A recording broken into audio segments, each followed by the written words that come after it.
Nais kong ipaalam sa inyong lahat na ako ang pinagmulan ni ex-President Rodrigo Duterte.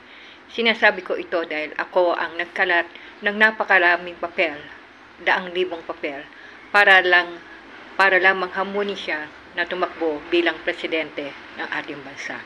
Ngunit may isang nangyari na nagkaroon ng isang kasaysayan or isang history na sa kasaysayan ng Pilipinas, kung saan nagkaroon ng rally si ex-President Duterte sa Rizal Park. Ay nandun ako, libo-libong tao ang dumating at umuulan pa po nung araw na yon, ay walang alang nag-alis ang mga tao.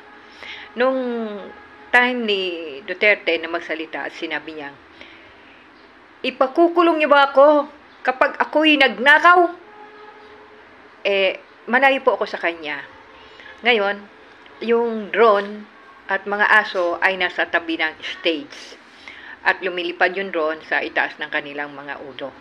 So, nung sinabi kong, oo, nagpuntahan po lahat ang drone sa akin, ulo, sa tapat ng ulo ko, at yung mga aso ay nasa paligid ko na inaamoy-amoy ako. So, yan po ang nangyari, kaganapan. Pero alam nyo, ang natikman ko nung dumating si Duterte pagka-presidente, sama ng loob. Yan po ang naramdaman ko. Akala niya ay yung sa Kingdom of Jesus Christ na si Kibuloy ang talagang nakatulong sa kanya. Hindi niya alam na napakalakas ko sa taong bayan.